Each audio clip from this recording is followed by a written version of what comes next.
Լավ, այս ամեն ինչից հետո Փաշինյանը հնարավորություն ունի հունիսի 7-ին կրկին վերընտրվելու։ Ես չգիտեմ, չեմ կարող ասել։ Դրա համար էլ ինքը ամեն կիրակի, ամեն շաբաթ մտնում է բնակիչների շրջանը,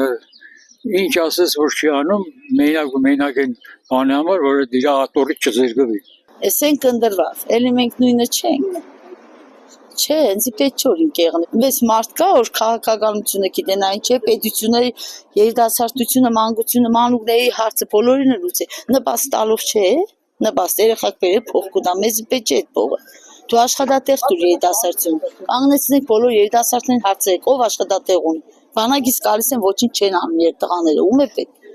Հայրենիքի համար տոշ եմ տալիս, բայց գալիս եմ հաց եմ փնտրում, հա, աղբամանների կողքից անցնելու։ Եթե աննամուսի պես մեր ժողովուրդը ընտրեց, կնա ընտրվի։ Բացի Նիկոլից ով կուզե եղնի։ Աստված չտա, որովհետև դա հայությանը վերջնա լինելու, Աստված չտա։ Իսկ ադմինիստրատիվный ռեսուրսը, մեր պոլիցեյսկեքը, մեր ամեն ինչը չես իմանում, ոնց կարա խաղը լինի։ Չեմ կարող ասել, որտեղ մեր ժողովուրդը մի քիչ անկայուն ժողովուրդ է։ Այսօր էս ծևեն մտածում, վաղը կարող է փոխվել։